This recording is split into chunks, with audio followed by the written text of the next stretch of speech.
There are Zimbabwean women and activists receiving death threats simply because they want to march. I started getting death threat from the ZANU-PF government. Death threats, not disagreements, not debates.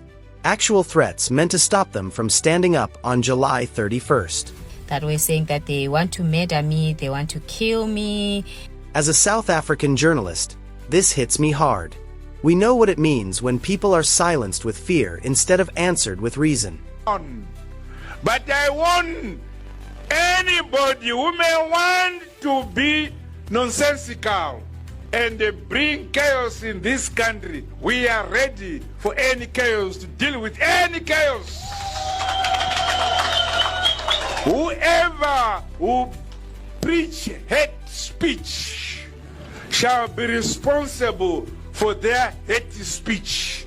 Our prisons are not full. And then when they run away, those problems become ours. And Jacinta is 100% right. You see, the fact that Zimbabwe doesn't have access to their free speech, it creates a hostile environment for its citizens. And its citizens flee to what country, you might ask? South Africa. Now let's talk about freedom of speech and how it relates across the world, but most notably the continent Africa. Now I want you guys to look at this graph of freedom of speech by country. And as you can see, the best country on this list, for an example, would be the United States.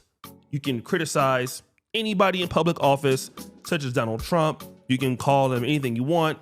You can make all kinds of memes of him.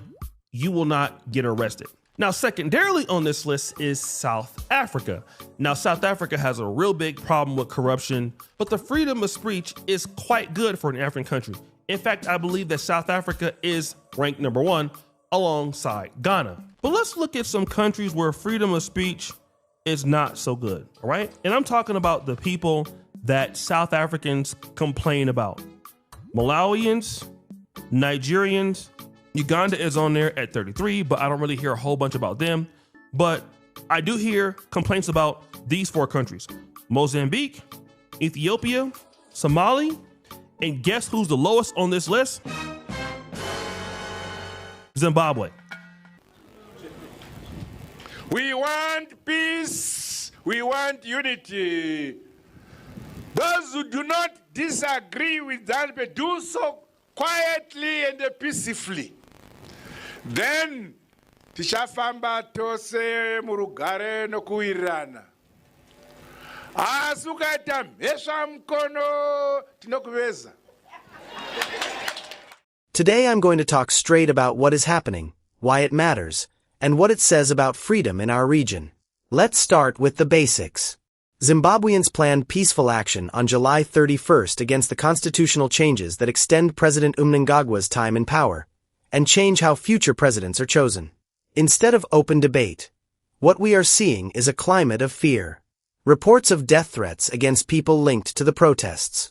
Coalition leaders saying they and their families are being intimidated. Activists being watched.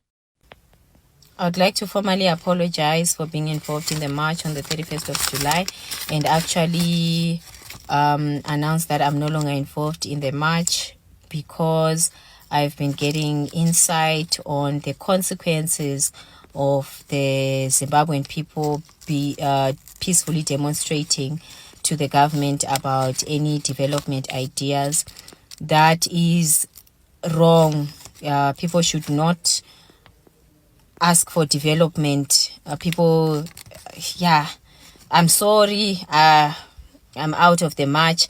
I would like to plead on behalf of myself and my family and ask for forgiveness and say, please, I am sorry. Please just don't harm any of my family. Don't harm the children.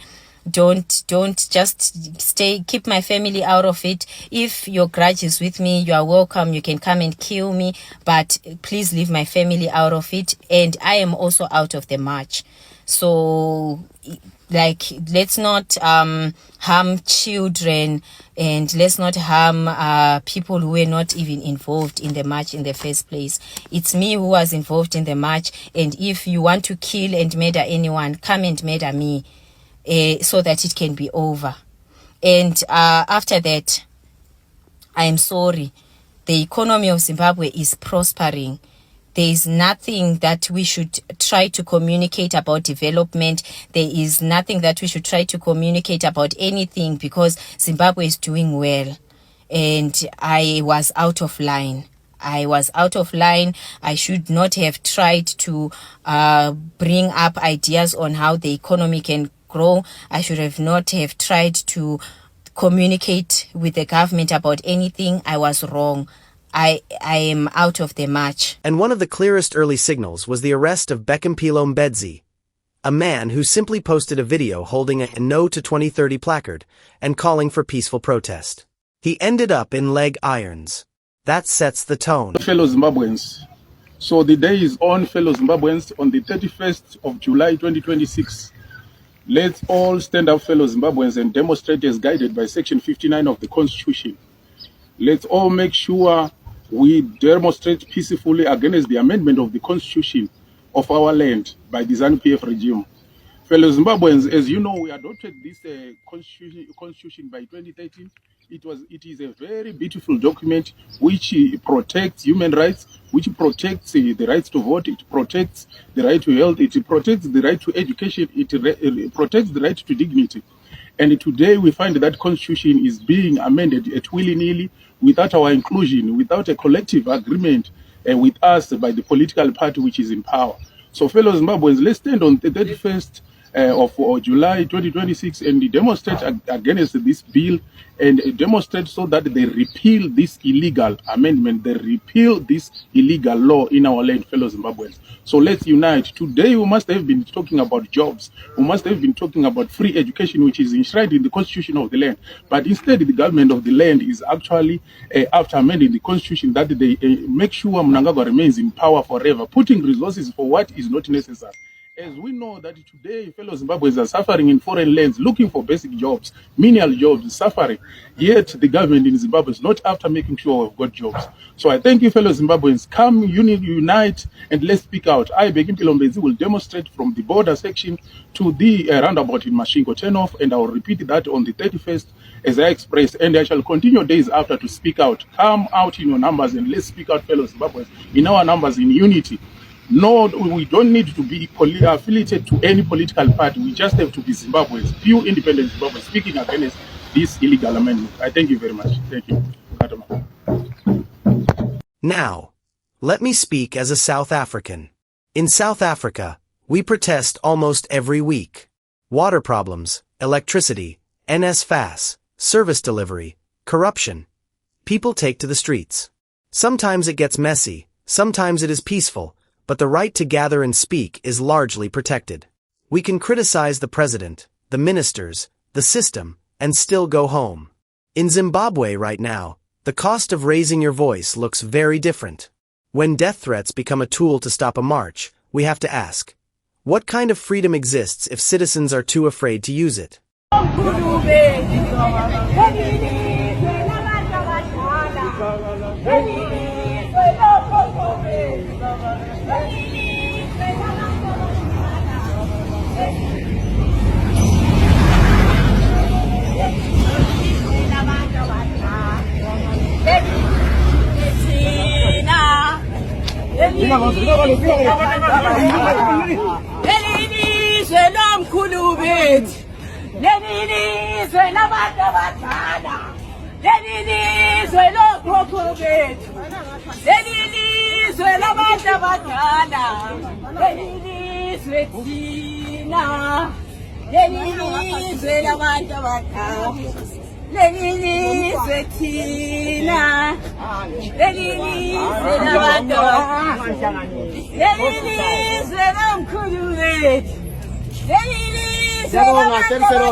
maximum prison without any notice of us. Because kulona sifuna abantu bakithi bonke baphendule ekhaya. Umuntu uthathwa kanjani? Lelizwe lomkhulu bethu. Lenilizwe labantu abadala. Lenilizwe lokhokho bethu. Lenilizwe.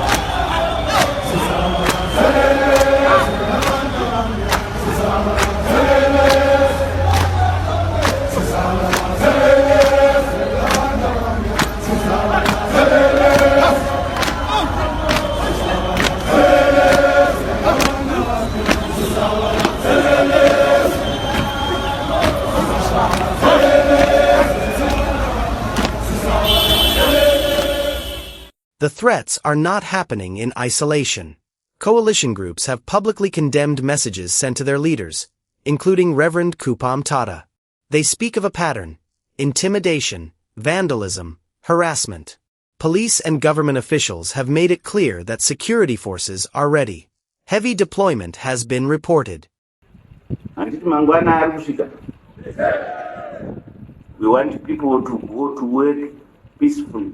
We want the shops to function. We want the borders to function. We want every aspect of Zimbabwean society to function without disruption. And in peace, we grow. We grow when there is peace. We don't want silly disruptions by adults who want to make a living out of disorder. When the state sends that kind of signal, ordinary people get the message. Stay home, stay quiet. And many do. Some leave the country entirely because they feel their voice will never be heard at home. That is the human cost we don't always talk about. Ever since I was advocating for Zimbabweans to have a peaceful march, I started getting death threat from the ZANU-PF government that were saying that they want to murder me, they want to kill me, and all of that. So I really didn't care, because as a Zimbabwean, right, before you even get into the struggle of saying that Zimbabweans must have rights to their land, saying that Zimbabweans must have water, saying Zimbabweans must have education, saying Zimbabweans must have health, the moment as a Zimbabwean you actually try to speak up about that, you already know that the ZANU-PF is going to come to you and murder you, right? So I knew it, that they're going to come to me and say that they want to murder me, but I wanted to be in the fight. I didn't care. But then they did it, and I still told them, I said, guys, you can kill away, but you're already murdering us not having roads, people are dying on accidents every day, us not having health, people are dying each and every day because we are failing to provide medicine for the people. Women can't even give birth in Zimbabwe because they are failing to have sufficient doctors and sufficient things to make women to give birth to children. So I told them, I said, you know what, right, we are already dead. We are already dying. Us living outside of the country, not living with our family, is already death. So when they came to me threatening me, I told them. But then once they saw that it's not working, they then started threatening to kill my entire family. They started threatening to kill children in my family. They started to threaten to kill each and everyone that is related to me. That's where I drew the line. Because I cannot have my family dying on my watch, being murdered by the government that's actually supposed to be protecting us, but the government is murdering them, saying that they are doing it to get to me. And now they knew that I have to be making my way to Zimbabwe. They then put out the word at the borders, at the airport and at the Zimbabwean border, that if they catch me trying to pass the border going to attend the march, they must capture me and murder me. And obviously, because I'm a woman, you know what else that they're going to do to me. So what I'm trying to say is, those people that are in the struggle and believe in actually us developing the country and believe in a hope for a better Zimbabwe, stay on that path. Stay on that path. There is not much impact that I would have made. And right now, there's not much impact I can make anyways, because my family is in Zimbabwe. And they are threatening them. They are saying we are going to kill them. And remember, these people have killed so many people in the past. They killed 20,000 to 30,000 people all at one go. And after that, they've been murdering Zimbabweans, murdering Zimbabweans, murdering Zimbabweans. So, as much as I can't be vocal about it, and as much as I can't even attend the march anymore because of them saying they will murder me before I even arrived to Zimbabwe, the people that believe in the struggle, you have to stay going. You have to stay going. You have to stand for our rights. You have to fight for our rights. We have to make sure that the country develops. And in case you haven't noticed, we are going to die anyways. These people, they don't have medicine for us in the country. These people, they are not developing the roads for us. And people will continue to keep on dying. And we're already dead through lack of knowledge, through lack of education, through everything. So those that actually believe that Zimbabwe can actually develop, Zimbabwe can be better, Zimbabwe can have food so that people don't have to beg after rice.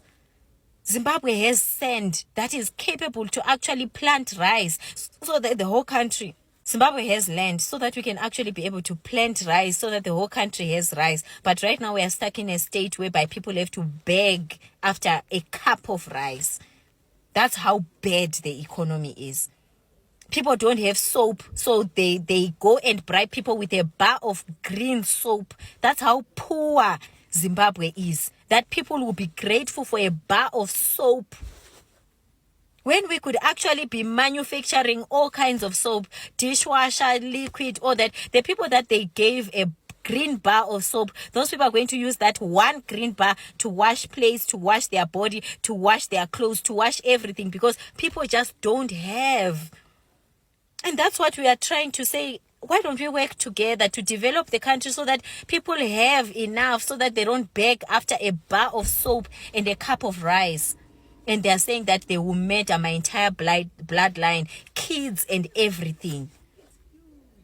So because of this, I am hoping that Zimbabweans are going to continue going. I'm hoping that Zimbabwe is going to get liberated, but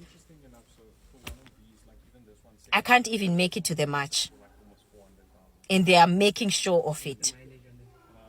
They are making sure that I don't make it to the march, and they will kill me if I try. From this side of the border, some South Africans have spoken up. Jacinta Ngobese Zuma and others have said Zimbabweans should be allowed to protest peacefully, just as we do. They have called for the release of those arrested for simply organizing. And for that support, they have also faced backlash. For the issue on Bhekimpilo Mbedzi, as well as the 31st July protest of Zimbabwe. I've received a lot of criticism from South Africans who are claiming that we're getting ourselves involved in Zimbabwe's issues, whereas we haven't solved our own issues, and to them it doesn't make sense.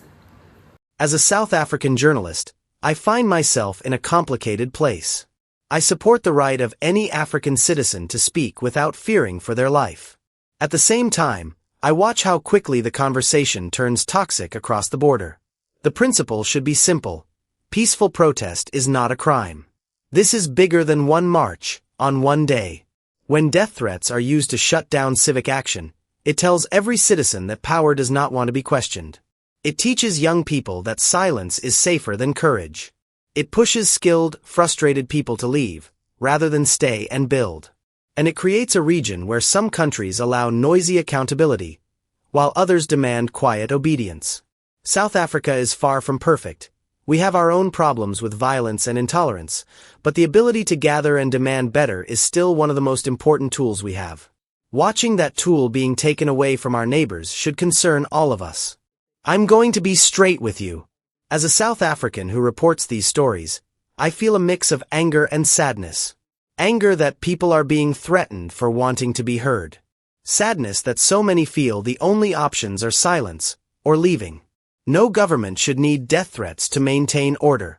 And no citizen should have to calculate whether speaking will cost them their life or their family's safety. The right to peaceful protest is not a Western idea. It is a human one. And when it is crushed, the whole region becomes poorer for it. I stand with those who want to speak without fear. That is my position. That is where I stand on this. Now I want to hear from you. Do you think death threats have any place in political disagreement? How do you see the difference between how we protest in South Africa and what is happening across the border? Leave your thoughts in the comments. Keep it respectful but honest. If you found this perspective valuable, like the video, share it, and subscribe for more straight talk on Southern African issues. We will keep watching what happens next. Stay safe, stay aware, and never take the right to speak for granted.